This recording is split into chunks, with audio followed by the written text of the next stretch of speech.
And so nationalists are going to tend to favor one or the other, or try not to favor either. We'll get into third world in a minute.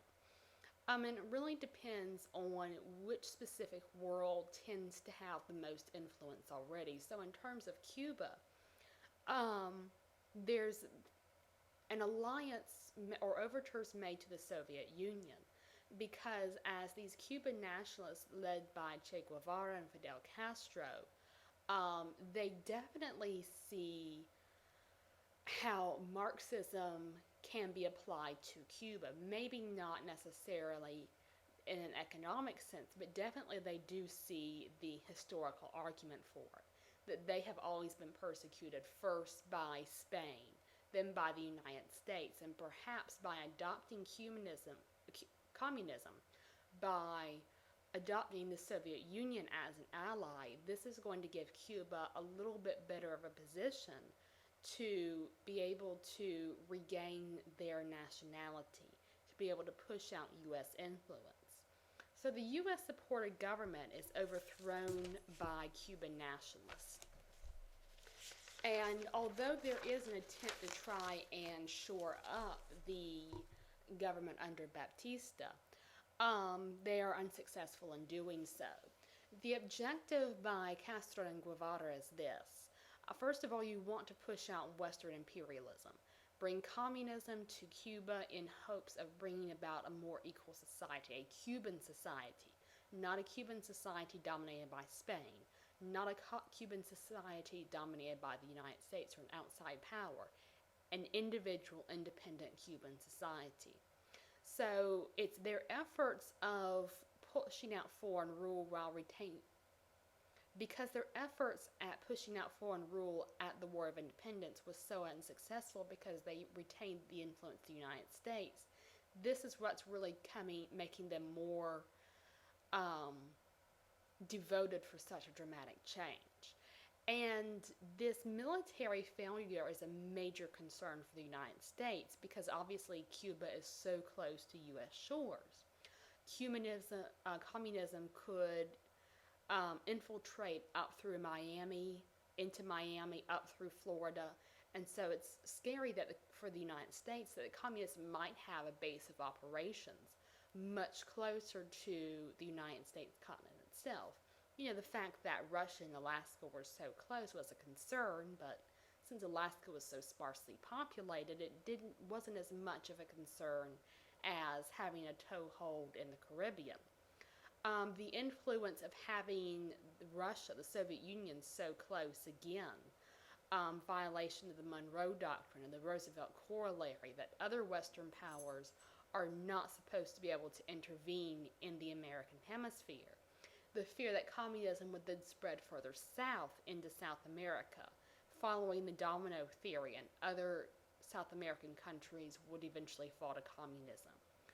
The possible military confrontation, that the Soviet Union is now able to match the United States in terms of their nuclear arsenal. And then, of course, the major loss of prestige if the United States allows an upstart communist government to exist in Cuba.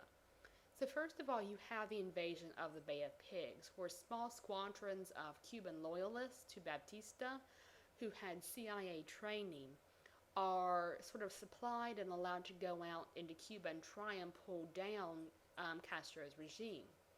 And this has been done before because generally the army tends to sway depending on where the money is or where they think the most influence is.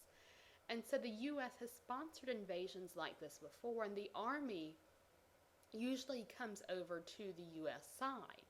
Well, in this case, the army is supporting Castro. And because it was in Castro's best interest to cultivate a relationship with this army, and again, the Cuban army are Cubans. They want to support this Cuban nationalism even though they have worked with the United States. So the Bay of Pigs invasion is an absolute disaster. And everyone in the invasion force is either killed or captured. Now, this fledgling communist government creates another issue for the United States during the Cuban Missile Crisis. Satellite imagery, the United States has been spying on Cuba and receives that missile pads, rocket launchers, are being built in Cuba. And then there's word coming in that Soviet ships are bringing in nuclear missiles. So this means now, again, one of those worst fears by the United States has been realized, that the Soviet Union can use Cuba as a basis of operations against the United States. Um, so the Cuban Missile Crisis, now that constant underlying fear of a hot war, has finally now come to fruition. Now, the negotiations between the Soviet Union and the United States do end the confrontation. Soviet Union agrees not to supply Cuba with missiles, and the United States says they will remove missiles from Finland, which were basically in direct range of Moscow. So there are these negotiations that occur, this similar theme that runs through the period, but they're not always resolved as successfully as the Cuban Missile Crisis. Korea and Vietnam are two major examples, both merging decolonization politics with the Cold War mindset. There is this effort to retain a balance between the First and Second World with North and South Korea and North and South Vietnam.